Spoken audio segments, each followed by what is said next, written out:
Coming up on this week's edition of ATV News. A USU football player collapsed at a spring practice. We'll show you the scene from Maverick Stadium on Thursday and tell you how his recovery is going. We'll show you why the U.S. government wants to drop TikTok. The building is also going to have some spaces to support a wide range of student needs. We'll show you what those spaces are and when you can use them. It's been a record-breaking week. In weather, I'll tell you why this time last year was record-breaking, but not for snow. In sports, I'll show you how one player is earning the nickname Clincher in men's tennis. All that and more, this is ATV News.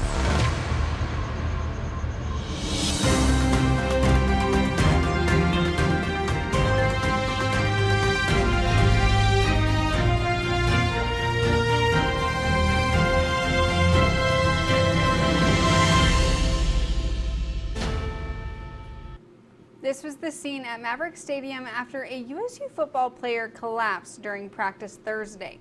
Welcome to this edition of ATV News. I'm Morgan Perkins. And I'm Marcus Lamb. USU Athletics says redshirt freshman Josh Davis collapsed at a spring practice following a non-traumatic sudden cardiac arrest. Teammates knelt and watched as the team's medical staff and paramedics attended to Davis after he collapsed. He was rushed to Logan Regional Hospital and then transported to McCady Hospital for more treatment.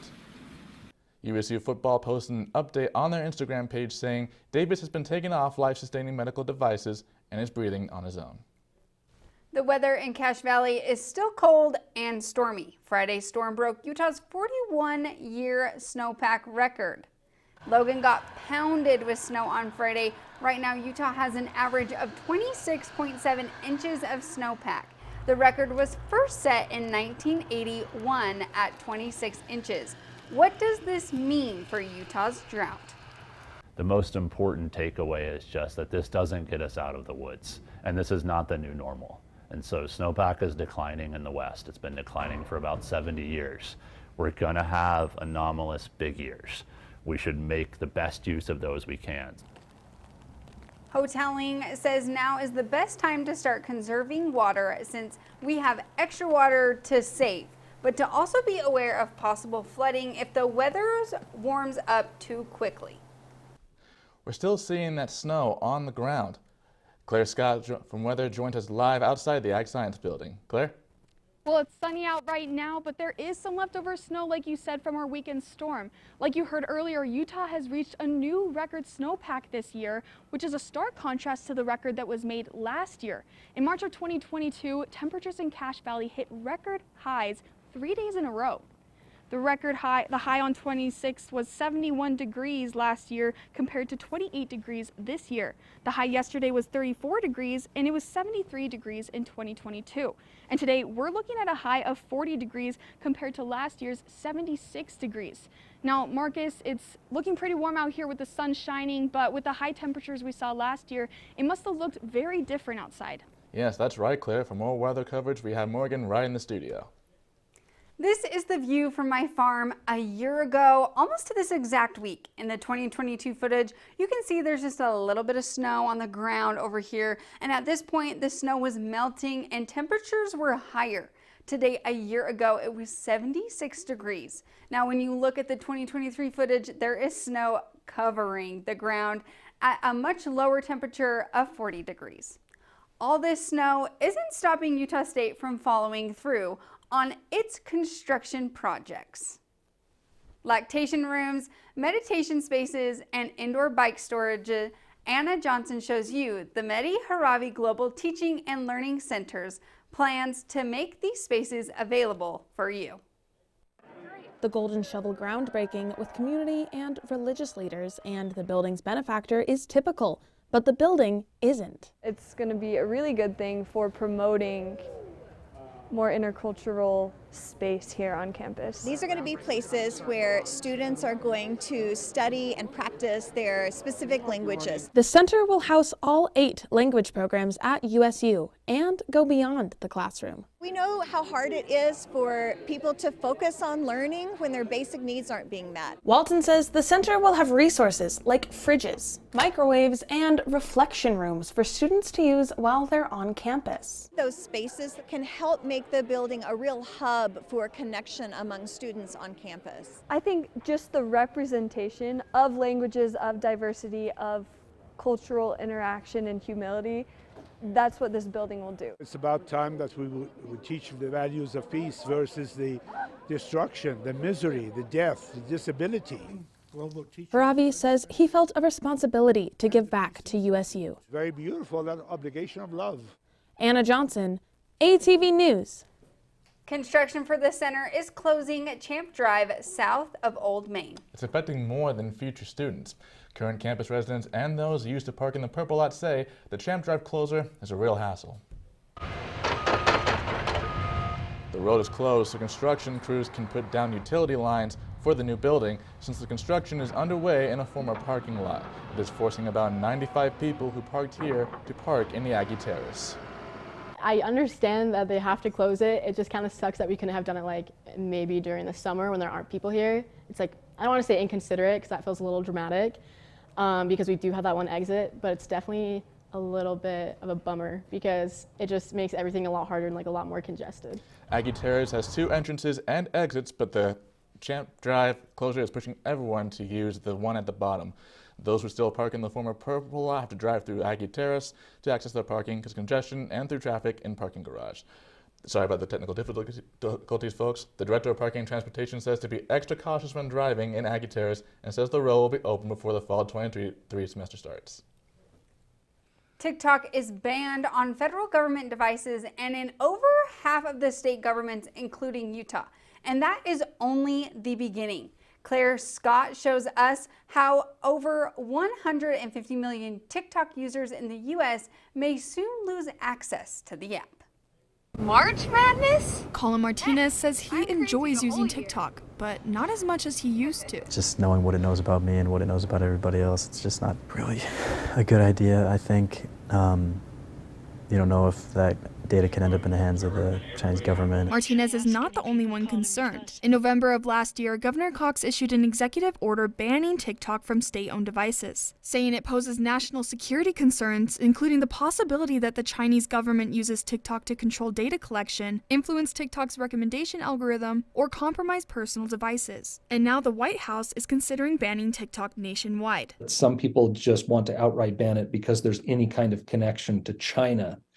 And that becomes problematic. TikTok is not the only social media app that collects our data. But the White House isn't threatening to ban apps like Facebook despite multi-million-dollar lawsuits. So why TikTok? I have seen on a personal level in the last 10 years or so that the relationship between China and the US has really gone downhill. Brown says there are potential threats from the Chinese government, but the possibility that the Chinese government could abuse TikTok or lean on it in some way is possible, but it's not a foregone conclusion. As for those still using it, it's fun to look at, but it also is really time consuming. I probably want to get rid of it sooner than later, regardless of what the government does. Claire Scott, ATV News. Lawmakers have launched 2 bills that could allow the president to ban TikTok, and if passed, it would take months to go into effect. So your TikTok is safe for now. Muslims around the world fast 30 days during Ramadan. Zahad Nazir joins us live from the Ag Science Building to tell us what this month symbolizes for the Muslim community in Logan. That's right, Marcus. I can't drink water or eat anything until the sun sets because I'm also fasting. On Saturday, I had a chance to visit Logan Islamic Center, the only mosque in Logan, where I got a chance to break the fast with the ladies and talk to them about Ramadan and what it means for the Muslim community.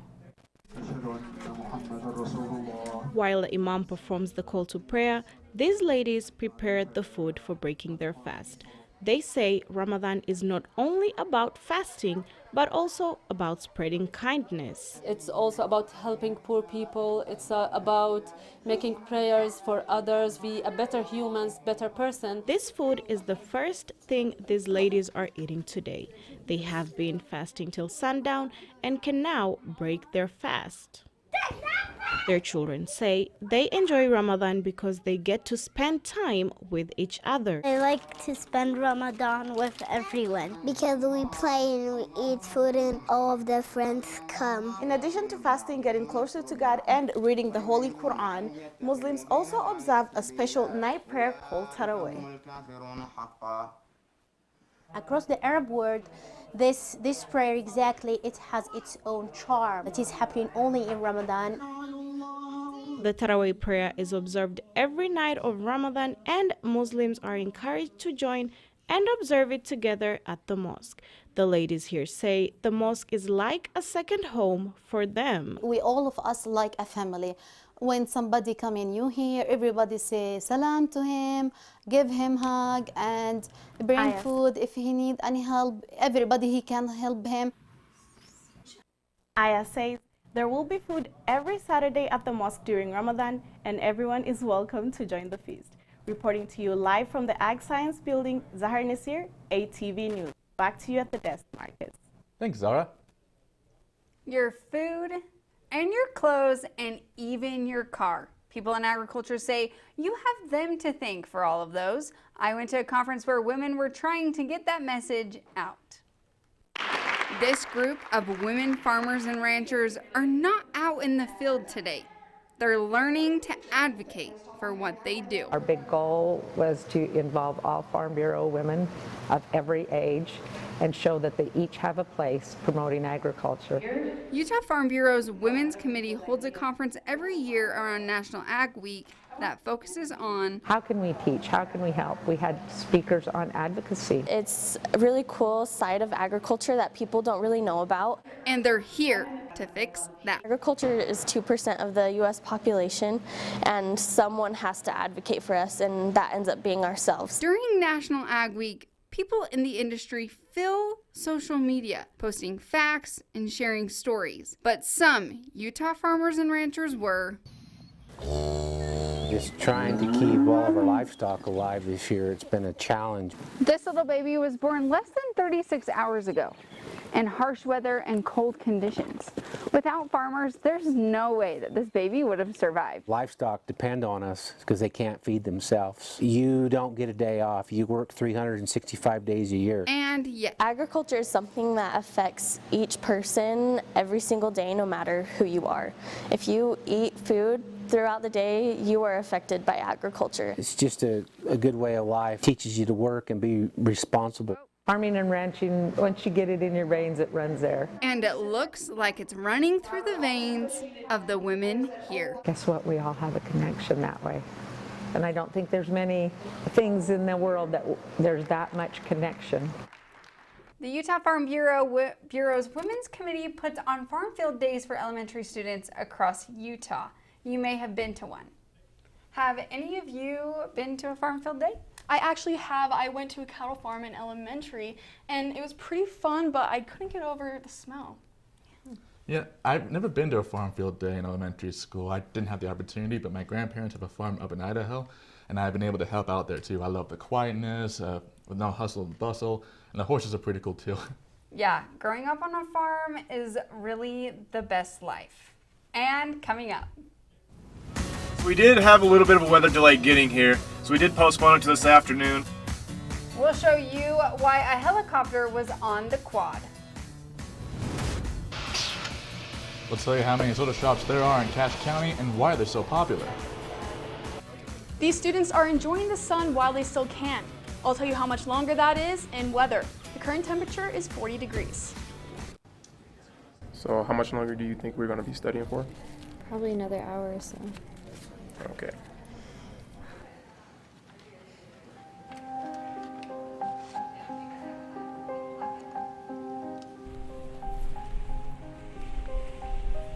What's up, Mark? What's up? How you doing? How are you? Good. What you doing? Picking some stuff up? Yeah, just get some stuff to make dinner for Rachel. Oh man, that's why you're an awesome boyfriend. Thank you. See you later. All right, see you. Where have you been? Do you know how long I've been waiting? I don't care. What did you even get? You don't do anything right. Is that what I said? What are you good for? You're such an idiot. You know, You drive me crazy. I've been texting you, you don't respond to me. You make me talk to you this way. This isn't what I want. You do this. You're the dumb one. Why am I with you?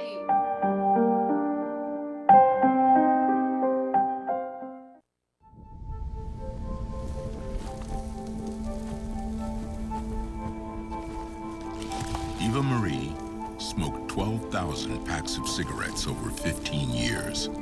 She quit, and now there's a new lung cancer screening that could save her life. You stopped smoking, now start screening. No matter how much you smoked, early detection could save you. Talk to your doctor or learn more at savedbythescan.org. Hey everybody! Heart disease affects 1 in every 3 women in America, but you can fight back. There's no time to lose. Mothers, sisters, daughters, families, and friends, it's time to shout louder, stand stronger, and demand change. Let's go! To the Batmobile! Dang it. To the invisible jet! Dang it. Together, we can put an end to heart disease. It's time to go red for women. I could use your help. Yeah! Learn more from the American Heart Association at www.goredforwomen.org.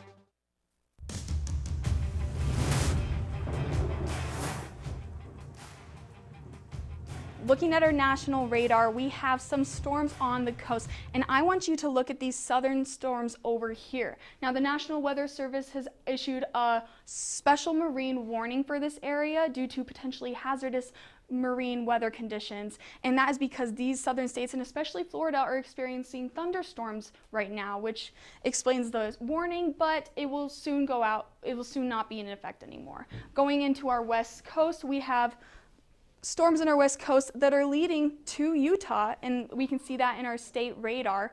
It's clear right now. If you look at Utah, it's clear right now, but yeah, as you saw on that national radar, the storms are coming this way, and that is reflected in our 7-day forecast. Now, as you can see, we have some higher temperatures than we've been seeing. We have a bit of like some 40s and some 30s, but that explains why there is like rain combined with snowstorms throughout the week. So there's a 50% chance in Wednesday, a 70% chance on Thursday, 50% chance on Friday. And we're going to have some snowstorms throughout the rest of the week, but the National Weather Service has not yet released their predictions on those days. So if you're out today, enjoy the sun. It's going to be the last for a few days. Get the most of it. You're all caught up in weather. Back to you at the desk. Thanks, Claire. This week is USU's Aviation Week, and they kicked it off with the blue visitor that wasn't Big Blue. This helicopter landed on the quad Monday. Students walking past could learn more about flying in the aviation program. Organizers say the weather delayed when they flew the helicopter to campus, and maybe why fewer people came. Last year we had about 200 people here for the landing. Here there was about 50 or 60. Westman says they have a display with an airplane, engines, and drones in the library you can see until Friday. There are over 100 soda shops in Utah. Some are branching out to neighboring states, but why does it seem Utahns are obsessed with these dirty sodas? I brought my empty cup to find out. Okay, this is cup. Okay, sounds good. Anything else for you today? Here at Twisted Sugar, soda and cookies abound. All of our staff is trained to mix soda. So our front staff will run in the front and do the soda, and then we do have special bakers that bake in the back. Each staffer has their favorite soda to make. I like the fruity ones. I think they're fun. I like doing the lime squeezing in the drinks. Twisted Sugar isn't the only soda shop in town. They have competition from other soda shops. We're not really worried about the other soda competition. We have the best cookies in Cache Valley, so I think that's what brings most people here, and then we just offer soda as just an added bonus. Currently in Cache County, you can find 8 soda shops to choose from just from the seat of your own car. And if you want, you can also get yourself a large drink at your local Maverick gas station. So, Cache County and Utah are not without their soda pop. Hernandez says Utahns love soda like no other state. It's like super creative. Like, I just feel like Utah is like really big on it because like I've lived in other states, so it's a really big thing here in Utah, and everyone just loves mixed drinks. They love to not just have like plain soda. Even though it's just soda, mixed drinks still cost more than the average cup. So why do soda lovers keep coming back? I think that we just make it taste a lot better with the flavor shots and the creams and the purees. And so it's just delicious, and people always come back for more. Tiffany says we have enough soda shops here in Cache County. I think we have enough. I don't think we need any more soda. I would hope that people would recognize and just support the local businesses that are here already. There's a new soda shop opening in Hyde Park called Fizz Drinks, bringing the shop count up to 9. And guys, I have a confession to make, I'm sad to say. I am a functioning sodaholic, mea culpa. And I love drinking Mountain Dew, as me and my friends call it, Dewskis. Do any of you, are you guys soda lovers too? I mean, yes, I am like a reformed sodaholic. I really loved Dr. Pepper. I've kind of gotten away from drinking it, but it's one of my favorites. What about you, Verl? You know, I don't drink soda a ton. I'm actually more inclined to drink soda when I'm at a sporting event, which really doesn't make a lot of sense since it's so much more expensive there. But I mean, hey, it's always a lot more fun to enjoy the game with the soda in my hand. And coming up.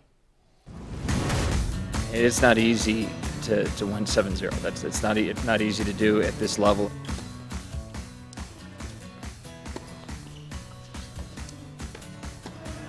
Men's tennis played Weber State this weekend. We'll show you if they got swept 7-0 or if they swept the Wildcats. I'm one unlucky guy. The chance of being involved in a robbery is 1 in 757. The chances of being struck by lightning 1 in 750,000. Please fasten your seatbelts for unexpected turbulence. The chances of being a victim in an airline crash 1 in 29 million. Hey, could I get some peanuts? The chances of being involved in a car crash are far greater than lightning strikes and plane crashes. And if you are texting while driving, your risk of crash increases 23 times. Now, I may be an unlucky guy, but I don't have to be part of that statistic, and neither do you. Drive responsibly.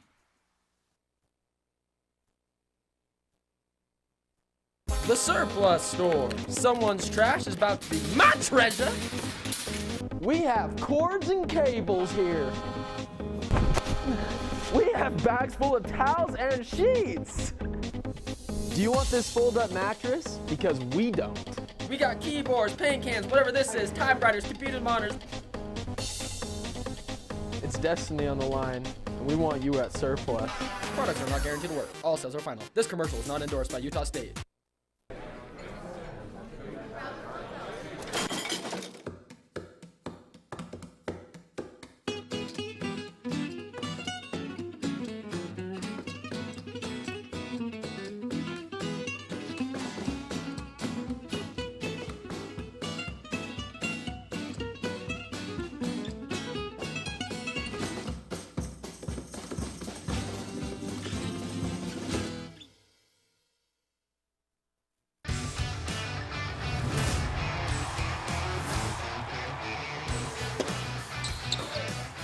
Croatian senior Roko Savin kept his opponent on the back line, making him run from one corner all the way over to the other before coming in and smashing the winner in the second set of his match. Welcome to ATV Sports. I'm Verl Johansson. Now let's head back to the courts as Savin and the Aggies hosted Weber State on Sunday. On court 2, senior Bodin Sarkovic made his opponent run all over the place, forcing him into the deep corners of the court. The Serbian earned the Aggies their first singles point of the day, winning 6-2, 6-4, with winners like this one, stepping in, forcing him one way, and a beautiful slice shot, nothing you can do.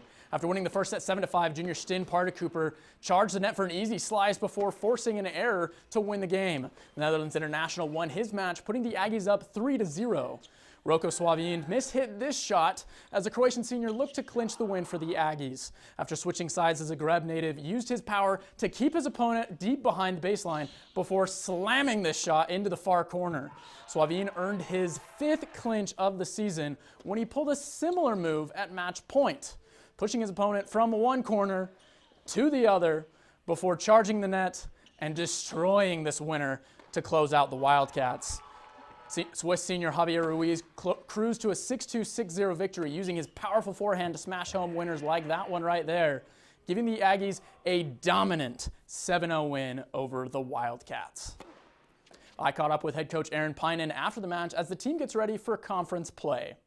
Today was our best day as a team consistently. I mean, we've had some days where 2, 3, 4 guys have some good matches, but I really felt like today all 6 guys in singles, all 3 doubles teams competed, start to finish. We got to prove we can win on the road. We got to go out and play as well as we did today. The Aggies face the Nevada Wolfpack on Friday. Women's tennis lost their first 2 conference games, falling 4-1 to San Jose State and 4-3 to Nevada. USU softball team got the week off after canceling their games against BYU and St. Mary's because of weather delays, and they just postponed today's game against Idaho State at Johnson Field. Utah State's track team opened the season at the Willie Williams Classic in Arizona. The Aggies had 5 athletes finish in the top 5 of their events, including sophomore Valerie Clark. Clark's javelin throw of 46.43 meters is the 4th best women's mark in Utah State history. Men's golf sits in 4th at the UC San Diego Invitational as the Invitational ends today. They'll travel to Wyoming for the Cowboy Classic on April 3rd. Snowy Range Ski Resort near Laramie reports they've received 36 inches of snow this month, so they might be playing in snowshoes. You're all caught up on your Aggie sports. Back to you at the desk, Morgan. Thanks, Burl. USU had Slam PoBev on Saturday, and the series committee invited a slam poet to be the MC. Promises women need pockets, not suffering, or another tomorrow that looks like today. Ebony Stewart shared some of her poems throughout the night as USU students performed theirs as well. The new series committee director said PoBev is one of his favorite events, and he plans on making it a platform for everyone to be able to express themselves. I really want to incorporate all of the unique voices, clubs, and organizations here and have them involved at events. Dame says that he really wants to be able to have plenty of new events for the upcoming year. Do you ever notice those blinding headlights when you're driving down the road, or are you the one blinding other people? Anna Johnson shows you if LED headlights could be too bright. On the side of any busy road, you can notice 2 distinct headlight colors, yellow halogen lights and brighter, bluer LED headlights. You are seeing more and more customers request them. Some drivers love them, but others say LEDs are a hazard. If you're impeding my ability to see the road, that seems very unsafe to me, and I think they're always just too bright. But exactly how bright are these headlights? Headlight brightness is measured in lumens. 1 lumen is about the same brightness as a birthday candle. Halogen headlights come in at around 1,000 lumens. A 100-watt light bulb is closer to 1,600, while these LED headlights come in a lot closer to 4,000 lumens. Factory LED lights are seldom those lights that we all hate coming down the road at us, being too bright, too intense, etc. But the aftermarket lights, intrusive, too bright. Drivers who have made the switch to LEDs say they're a lifesaver. When we first went from a car with halogens to LEDs, we couldn't get over how much brighter it was at nighttime. I stopped counting how many accidents it saved me from. Whether you choose halogen or LEDs for your next vehicle, UHP says visibility is critical for safe driving, as long as they're installed correctly and follow the state code. We are responsible for our own vehicle and making sure they're in good operable order. LEDs are becoming the industry standard, earning car manufacturers higher safety ratings from IIHS, meaning those yellow halogen lights are on their way out. Anna Johnson, ATV News. Bennett says most car manufacturers are switching to LED headlights because they are so much safer. Thank you for joining us on this edition of ATV News. You can watch this and other editions on our Facebook page. We'll leave you with some more footage from some of the performers from PoBev. Have a great week, Cache Valley. George was always curious little monkey.